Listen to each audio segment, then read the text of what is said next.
낄 때나 안 낄 때나 자꾸 머리 쳐들고 끼는 자들 있잖아요.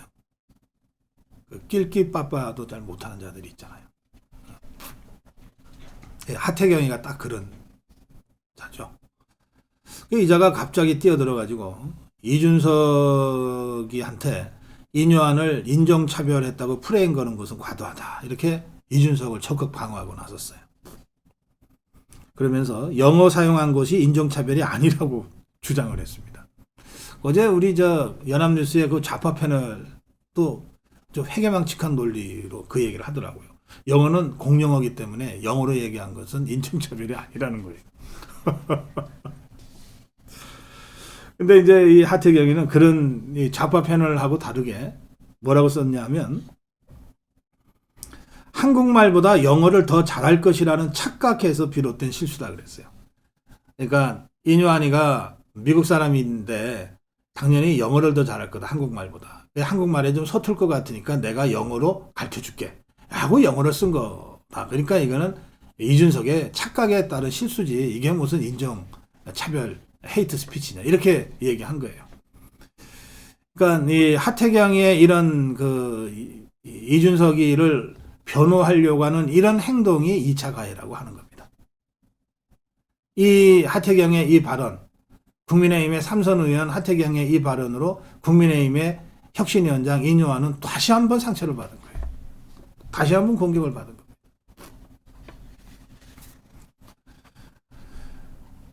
한국말보다 영어를 더 잘 것이다. 정확한 메시지를 전달하기 위해서 영어를 사용했다는 거죠.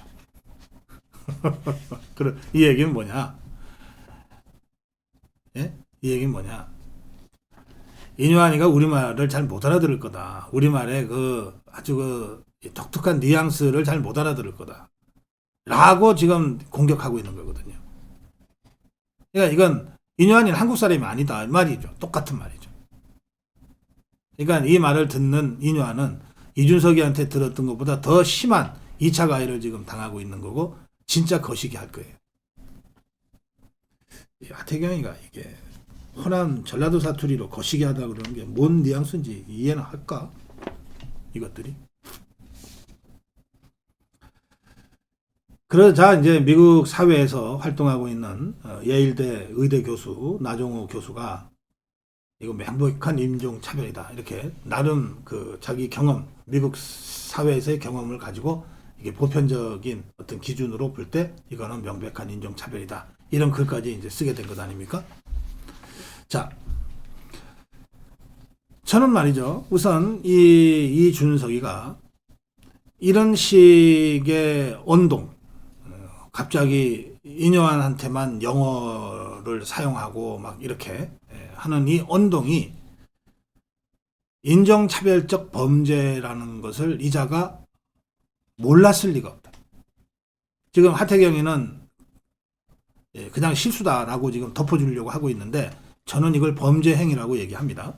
범죄는 알고서 저지르는 거예요. 지가 이게 범죄 행위인지 알고서 저지르는 거예요.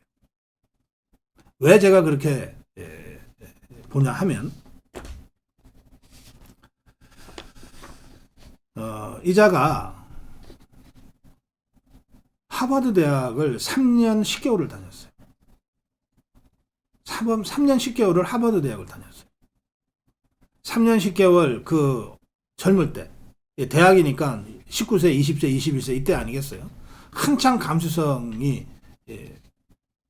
풍부할 그때 3년 10개월을 하버드 대학을 다녔어요.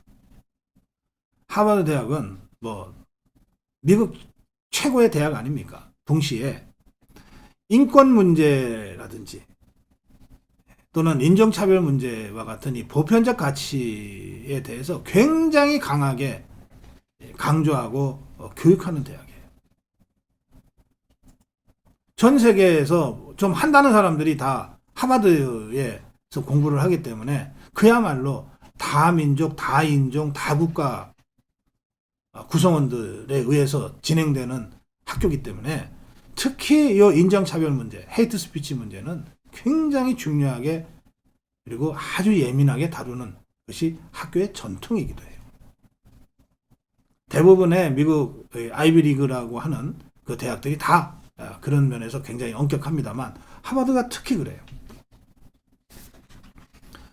여기를 3년 10개월을 다녔다면 갑자기 이 미국인으로 보이는 한국인이잖아요. 인유한 한국인인데 어쨌든 인종적으로 미국 백인이죠. 에게 갑자기 영어로 떠들기 시작한 것 자체가 심각한 인종차별 범죄라는 것을 이 이준석이라는 자가 몰랐을 리가 없어요. 이거는 하버드 대학교의 가장 기본적인 교육입니다. 몰랐을 리가 없어요.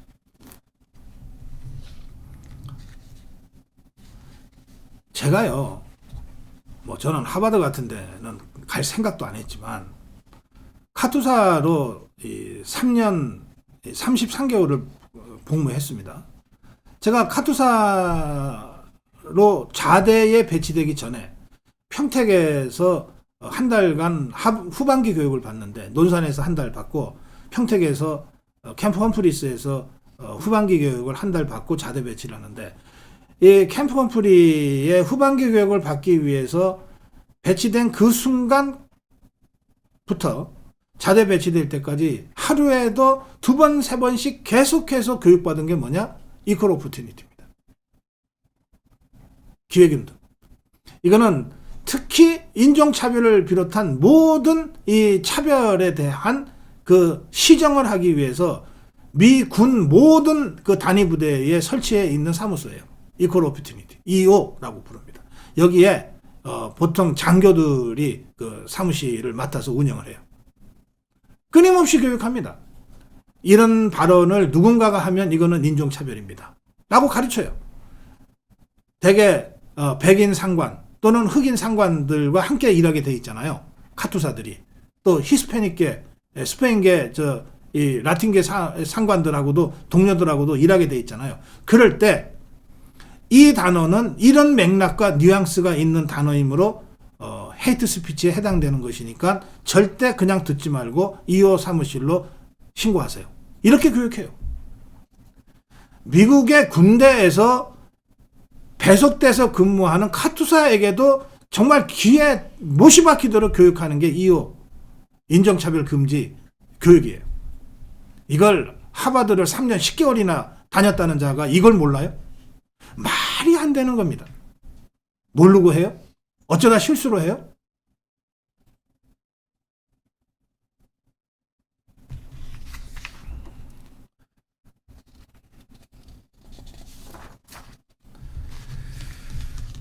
저는 사실 오늘 고성욱 칼럼의 제목을 야만을 넘어서자라고 원래 잡았어요. 야만을 넘어서자.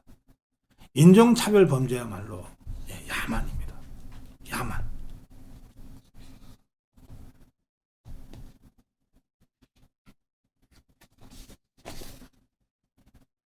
뭐 제가 이준석이가 하버드에 어떻게 입학을 했고 그 하버드 다닐 때 왜 친구들이 거의 없었고 뭐 그리고 실제로 이자의 영어 실력은 뭐 그렇게 우리가 흔히 보는 하버드 유학생들에 비해서 평균보다 매우 낮았고 뭐 이런 얘기는 제가 굳이 안 하겠습니다.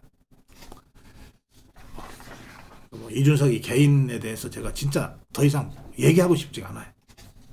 자, 다만 하버드를 3년 10개월간을 다니고 졸업을 한 사람이 이런 인류 보편 가치인 이 인종차별 문제나 이 헤이트 스피치에 대해서 몰랐다? 그 감수성이 없었다? 이거는 말이 안 된다는 거예요. 정말 그 점만 제가 정확하게 지적해 두겠어요. 전 세계적으로 인종차별은 사법 처리 대상입니다. 우리나라는 지금 인종차별 발언이나 언행이 있어도 인종차별 범죄로 사법 처리를 하지를 못하고 있어요. 왜? 관련 법이 없어서. 그래서 뭐 모욕죄라든지 뭐 다른 법으로 지금 처벌을 하고 있는데 저는 이번 이 사건을 계기로 인종차별 범죄와 관련된 법 정비가 빨리 돼야 되겠다고 정말 제가 절실히 느낍니다. 이준석이의 인종차별 범죄뿐만 아니라 이 상황을 바라보고 있는 정치권의 이 무신경함과 무감각함, 이거를 고치지 않으면 안 되겠다는 생각 때문에 제가 그래요. 외국 사례를 보겠습니다. 장 마리 르펜이라고 하는 프랑스 정치인이 있어요. 무슬림이 현재 500만 명에서 장차 2,500만 명으로 불어나서 언젠가는 프랑스를 지배할 날이 있을 것이다. 이런 발언을 했습니다. 무슬림 500만 명인데 2,500만 명으로 늘어나서 언젠가 프랑스를 지배할 날이 있을지도 몰라 라고 발언했는데 재판받고 유죄 선고받았습니다. 이런 거가 인종차별 범죄고 주요 정치인인데 유죄로 재판받고 유죄로 선고받는 그런 범죄인 거예요. 외국에서는, 선진국에서는.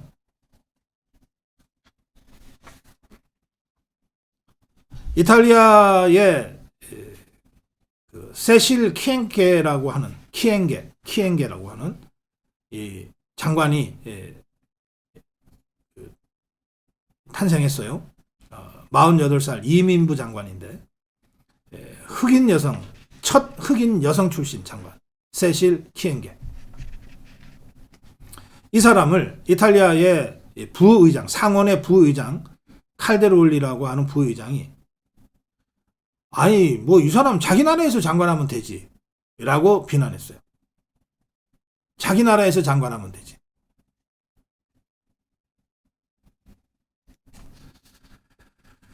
그리고 난 다음에 이게 논란이 되자 아니 농담이었다. 아니, 공격할 뜻은 없었다. 이랬어요. 그런데 엔리코 레타 이탈리아 총리가 이 칼데롤리 부의장의 발언에 대해서 결코 받아들일 수 없다. 선을 넘었다. 칼데롤리의 발언은 미국의 극우 백인 우월주의 단체인 KKK를 떠올리게 한다. 또 당사자인 키엥게 장관도 이 칼데롤리의 발언은 난 개인적인 모욕이라고 받아들이지 않는다. 이거는 이탈리아 국가 이미지에 심각한 부정적 효과를 초래할 것이다.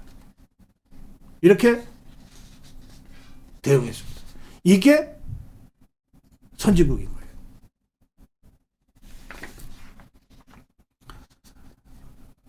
미국이나 유럽 선진국가들이라고 해서 인종 차별 범죄가 없는 거 아닙니다. 우리보다 더 심각하고 더 빈번하게 있을 수 있어요. 그런데 그냥 넘어가지 않는 게 우리와 차이와요. 우리는 그게 범죄인지도 모르고 그냥 넘어가는 거예요. 그런데 어떤 경우에도 선진국가들은 이거를 그냥 넘어가지 않습니다. 심각한 범죄를 규정하고 그에 상응하는 제재를 취하, 사법 처리를 하는 거예요. 프랑스의 흑인들이 많습니다. 왜냐하면 프랑스가 아프리카를 식민지로 경영을 오랫동안 했기 때문에 그 식민지에 살던 그 식민지 주민들이 프랑스로 와서 프랑스 국민으로 사는 경우가 많아요. 프랑스의 흑인 장관 크리스티안 토비라라고 하는 흑인 장관을 프랑스의 정치인이 원숭이에 비교했다가 징역 살았어요. 감옥에 갔어요. 징역 9개월, 벌금 5만 유로, 7천만 원.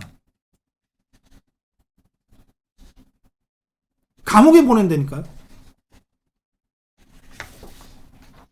그냥 원숭이에 비교한 것 뿐인데도 이 사람이 어떻게 원숭이에 비교했냐. 토비라 장관의 사진과 원숭이 사진을 나란히 페이스북에다 올려놨어요. 올려놓고 이 원숭이 밑에는 18개월이라고 썼어요. 18개월짜리 원숭이란 뜻이고 토비라라고 하는 이 장관 밑에는 현재라고만 썼어요. 요거예요. 이게 원숭이와 토비라 장관을 비교했다. 심각한 인종 혐오 범죄다. 그래서 감옥 갔어요. 이런 나라가 선진국입니다. 2년 전에 미국에서 있었던 일입니다. 태미 김, 이제 우리나라 한국계입니다. 태미 김이라는 사람이 LA 근처에 어바인이라는 그 시가 있어요. 어바인 시.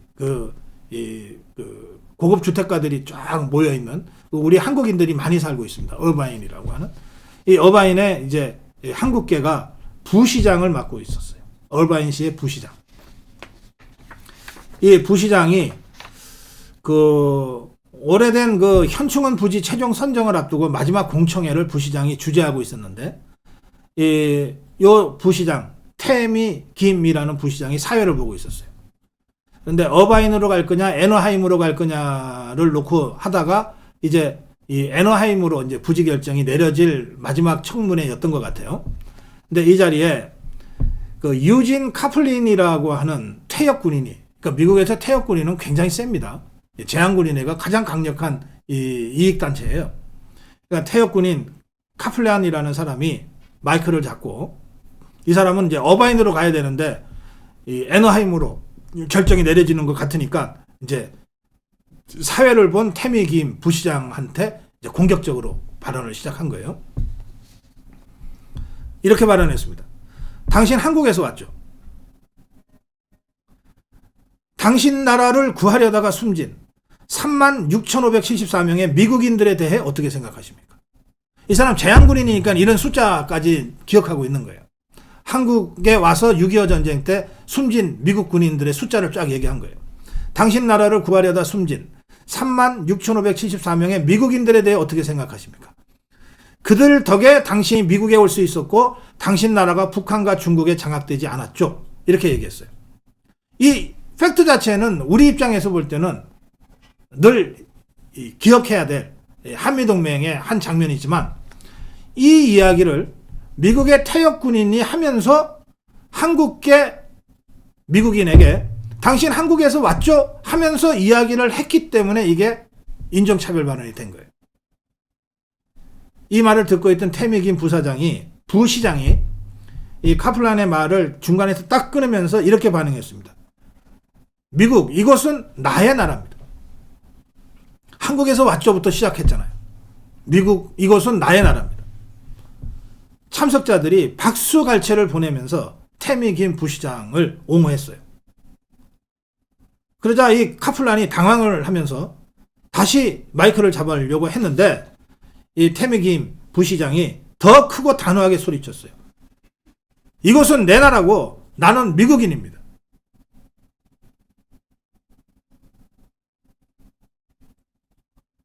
그러자 카플란이 진짜 해선 안 될 도발을 다시 해요. 뭐라고 그랬냐? 그래요. 당신 미국인입니다. 왜냐하면 당신은 여기 와서 살 수 있을 만큼 충분히 운이 좋았기 때문이죠. 이랬어요. 이 카플란의 이 마지막 도발 때문에 장내는 완전히 분노로 들끓었어요. 인종차별적 언사를 멈추라고 하는 방청객들의 외침이 신뢰를 완전히 덮어버렸어요. 현장에 있던 태미 김과는 다른 당 소속인 마이크 캐롤 시의원이 마이크를 잡습니다. 이 장례가 굉장히 소란스럽고 혼란해지니까 마이크를 잡고 이렇게 얘기합니다. 당이 다르니까 정적이죠. 이 마이클 캐롤 시의원은 내 동료이자 정치적으로는 내 경쟁자인 정적 태미 김에게 어바인 씨를 대신해 사과한다. 그리고 캐플란을 향해서 당신의 발언은 비열하고 역겹고 부당한 인종차별이었다. 들어! 당신은 어바인 시민이 아니다.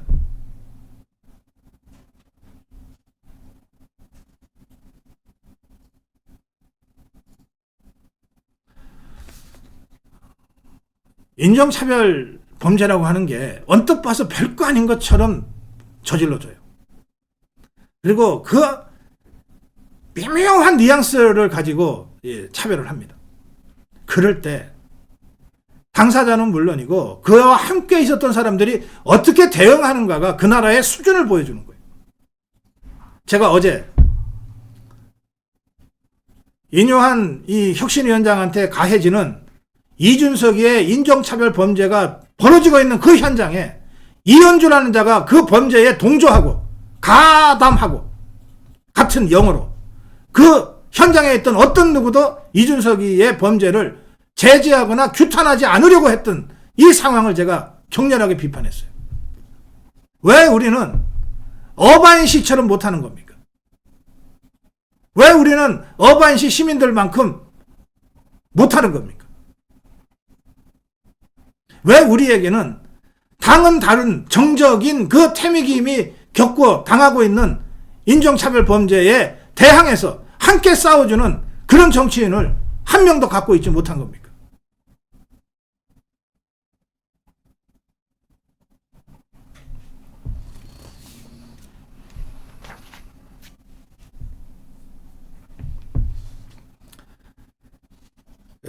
브라질의 리우데자네이루 주 정부는 얼마 전에 비니시우스 법을 제정했어요. 비니시우스는 레알 마드리드 축구팀 소속의 아주 유명한 브라질 축구 국가대표 선수입니다. 비니시우스. 이 비니시우스가 스페인 프리메라 리가 발렌시아와의 원정 경기를 하는데 발렌시아 홈 관중으로부터 인종차별을 당했어요. 원숭이라고 외친 거예요. 그러자 비니시우스가 그 관중들을 향해서 손을 가리키면서 설전을 벌이는 바람에 경기가 수분간 중단됐어요. 자, 이 리우데자네이루 주정부는 스포츠 경기 도중에 인종차별 행위가 발생할 경우에 그 인종차별 행위가 아무리 사소하고 별것 아닌 것이라 하더라도 해당 경기를 중단시킨다 라고 하는 비니시우스 법을 제정했습니다.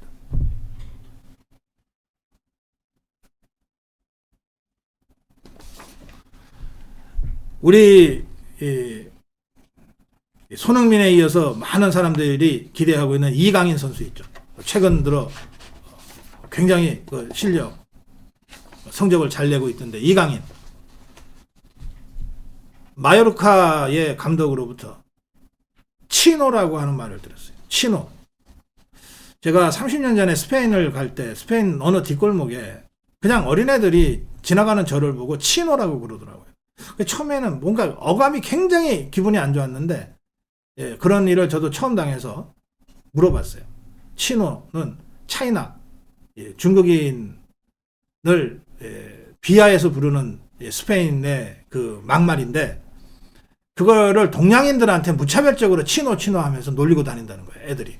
그래서 그 문제가 매우 심각한 사회 문제가 돼 있다는 거예요.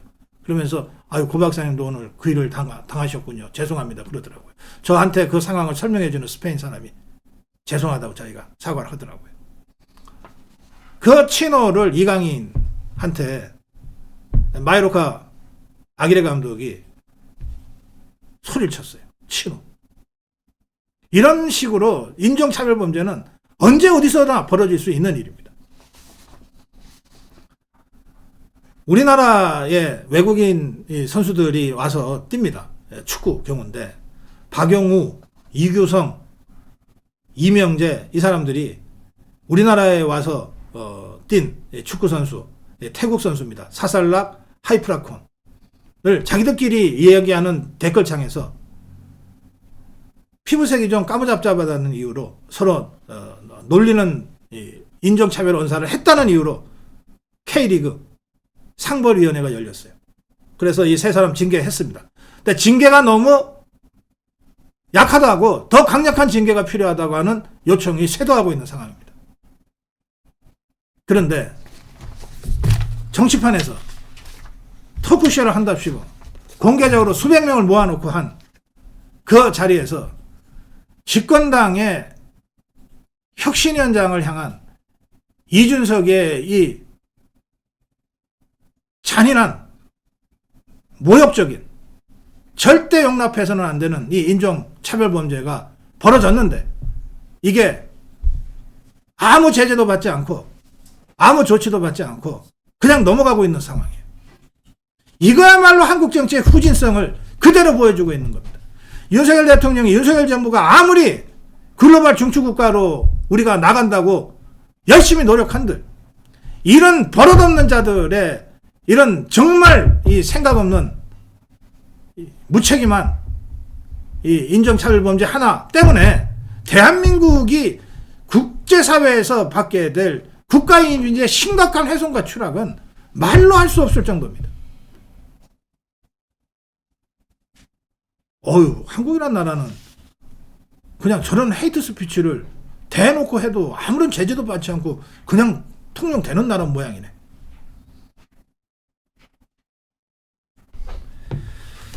네, 야만을 넘어서자. 제가 오늘 고성욱 칼럼에서 이 말씀을 다시 한번 드립니다. 이것은 명백한 인종차별 범죄입니다. 이것에 대한 분명한 책임을 물어야 합니다. 그걸 해야만 대한민국이 야만을 넘어설 수 있습니다. 고성국 칼럼이었습니다.